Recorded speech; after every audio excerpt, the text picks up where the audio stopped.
overheard girlfriend's call with affair partner, canceled the proposal, and blocked her on every platform.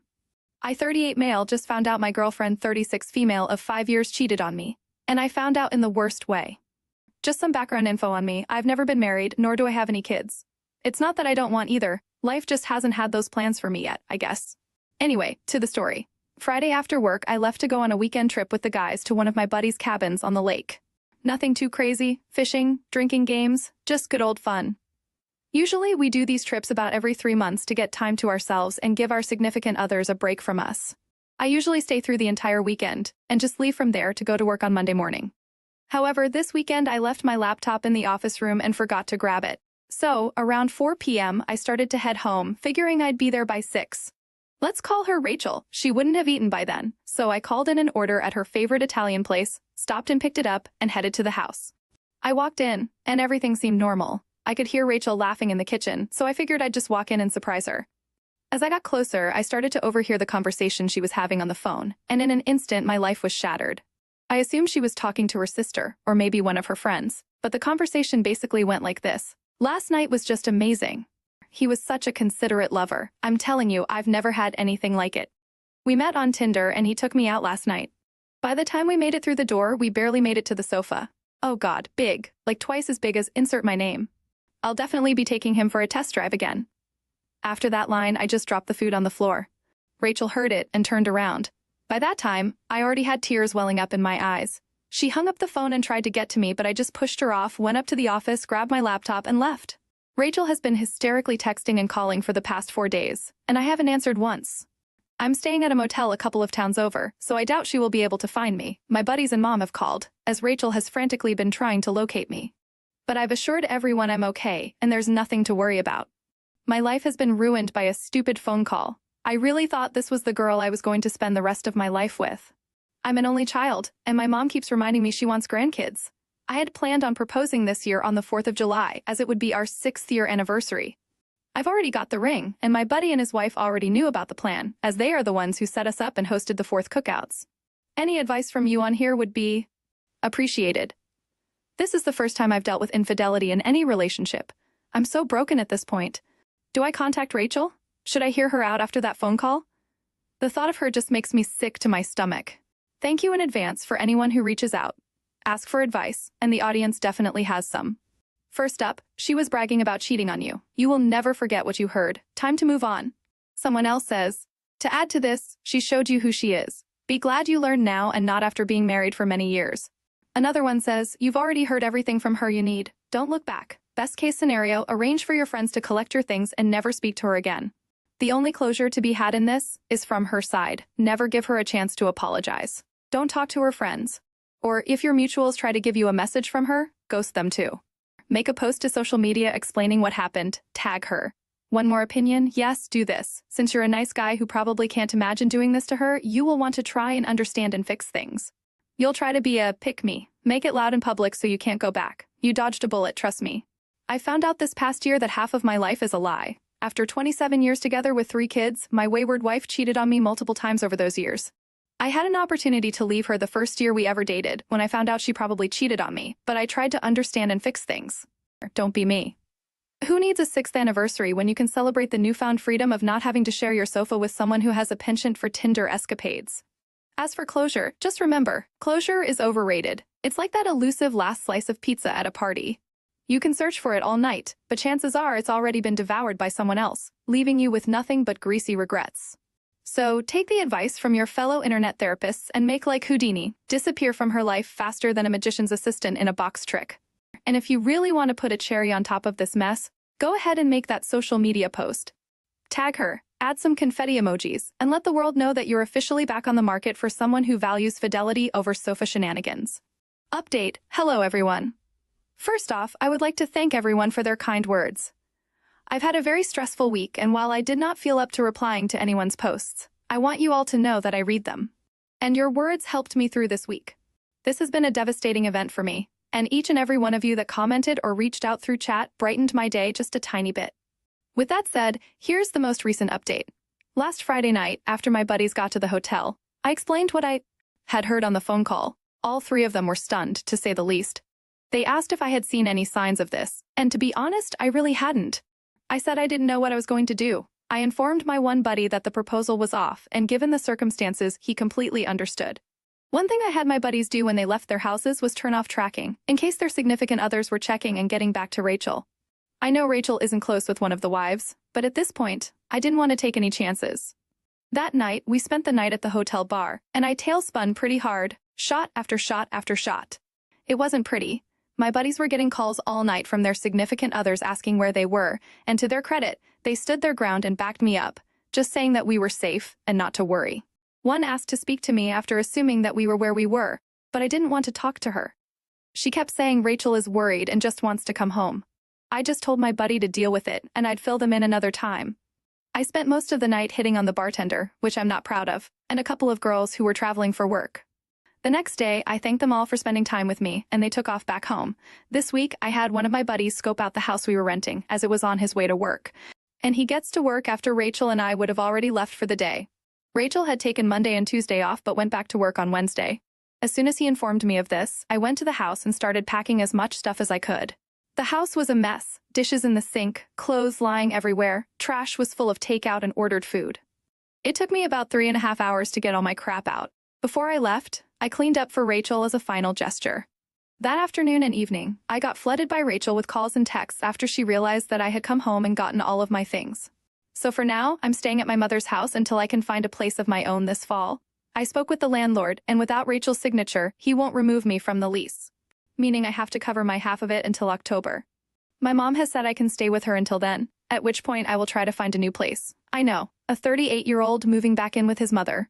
How amazing life has treated me. I finally contacted Rachel on Thursday and told her we could meet up at a local bar and grill downtown Friday evening. I told her one of my buddies would be attending to make sure everything was on the up and up. She complained for a few minutes, saying she wanted me to come home and talk with her so we could move past this. But I told her if she wanted to see me, this is how it was going to be. Eventually, she agreed. So Friday night, Rachel shows up after my buddy and I had been there for about an hour. I had already eaten and took a couple of shots of Ciroc to calm me. We sat down, and she wanted to make small talk, asking about me and blah blah blah. I cut that garbage off.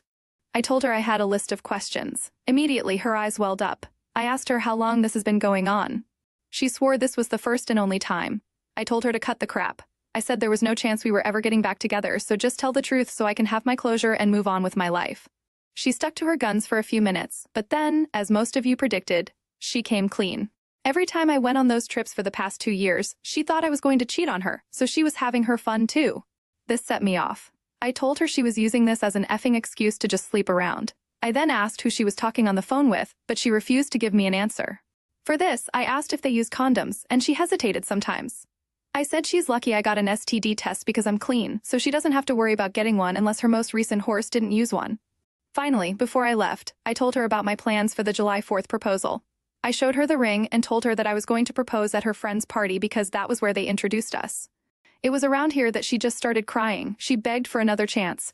I told her that I will always love her, but we are over.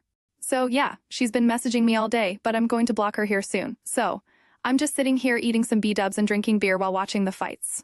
Hopefully, Poirier wins, but I'm doubting it. My life is a train wreck. Anyway, thanks guys for listening. I don't know if I'll update again, as I doubt I will ever talk to that CU next Tuesday again. Now, the community has some thoughts.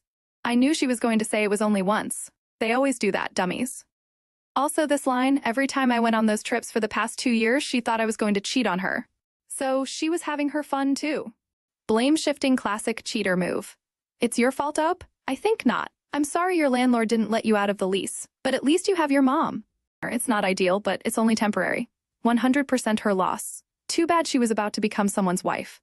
A good man chose her, wanted her, and she threw it all away for fun. It's time to focus on you and your healing. Go easy on the alcohol. Be careful. You're going to be okay. Another person has some more advice. Op, I'm glad that you are clean. And sad that she was such a piece of crap and used as justification that she thought you were going to cheat on her on those trips. Sad also that she didn't want to tell you who she was talking to, but I bet it must be someone in the inner circle of friends and most possibly one of the wives of your buddies. She didn't want to give her, because that could cause trouble with the male friend for supporting a cheater, and might as well, she was doing that too. So, warn your buddies of this possibility. Now, about her reaction and manner in the restaurant, she showed no remorse at all and even tried to trickle truth, because if she were remorseful for what she did, she would have broken before the ring thing. She came to her senses about her stupidity when you showed her that ring and talked about the proposal. Well, OP, now it is time for you to leave alcohol and start your healing travel. Hope everything goes well, and please, if you come to find out who was on the other end of that call, update us. It sounds like you've been navigating through a minefield of betrayal and bourbon. Speaking of dodging bullets, it sounds like you're narrowly missing becoming a cautionary tale for future generations of what not to do when your partner is a serial swiper. But hey, at least you've got your health, right? No need to worry about uninvited house guests from the land of STDs crashing your pity party. As for Rachel, well, it sounds like she's got about as much remorse as a cat caught shredding your favorite sweater. Blaming you for her little side jaunts is like blaming a pothole for your DUI, classic deflection. But we see through that facade faster than a magician's sleight of hand. And let's not forget the grand finale at the bar and grill, where you served up truth bombs hotter than their buffalo wings. Showing her that ring was the cherry on top of this dumpster fire of a relationship. Update 2. Hey there, fellow Redditors. I just want to thank each of you for the kind words. It means a lot to me. A few things have happened in the last day, so I figured I'd fill you in. Nothing too exciting, but nonetheless, here it is. Rachel is no longer invited to the 4th cookout, so I'm free and clear and don't need to worry about any confrontation with her. If you remember in my last post, while at the bar, one of the wives was trying to talk to me. She is the wife that hosts the 4th cookout. Apparently, Rachel had told her that she had only cheated once and it was a huge mistake, and that's why she was trying to get me to talk things out with her. When I spoke with her this past Tuesday, I let her know the whole truth. She immediately called Rachel, who confirmed my line of events was livid, and started yelling at her, telling her it would be best if she didn't show up to the event on the 4th because I was going to be there. Frankly, what she did to me was vile and disgusting. She then asked me to forgive her and said she had no idea. I explained it wasn't her fault, and she had nothing to ask for forgiveness for. We were both sold a lie by someone we cared about. As for who was on the other end of the phone call with her, I can only imagine it was her sister, the 2 wives who were friends with her, and I remained solid that they had no idea Rachel was doing this, as apparently on Saturday evenings while we were away, they would have a girls' night at my house until about 11 p.m. and talk about typical girl garbage and drink wine. The one who isn't even friends with her but partook in these events confirmed it. The other thing that makes me think it was her sister is I've attempted to reach out to her 3 times now, and I've gotten no text back. No call back? Nothing. Her mother has called and said she's upset about the breakup and asked if there is anything they can do to change my mind, but I told her that's just not happening. I went back to work on Monday after taking the week off, so I'm back to my normal routine now. No more booze in the near future, my liver will thank me for that. This community has helped me a lot, and I personally wanted to thank each and every one of you for all of it. I don't know if I'll update this account again, as it seems this is the end of the situation. Fingers crossed, by the way. Rachel has been blocked on all platforms, so right now she has no way to contact me. The cookout host said she isn't doing good right now, as she told me that before I explained what really happened. But, as is life, I'm not doing good either, but I'm moving on and putting all this behind me. Thanks again, community, y'all rock! First off, kudos on uninviting Rachel from the cookout. Who needs a side of infidelity with their potato salad, am I right, OP? As for Rachel's mystery phone pal, sounds like her sister's got some explaining to do. Maybe she's busy perfecting her "I had no idea" speech while trying to hide the guilt-induced sweat stains. And her mother's desperate attempts to salvage the wreckage? Well, at least someone's still holding on to the sinking ship of denial. Back to work and no more booze? Way to go, OP! Sounds like the start of a thrilling new chapter in the saga of life after Rachel. Who needs liquid courage when you've got the unwavering support of an internet community?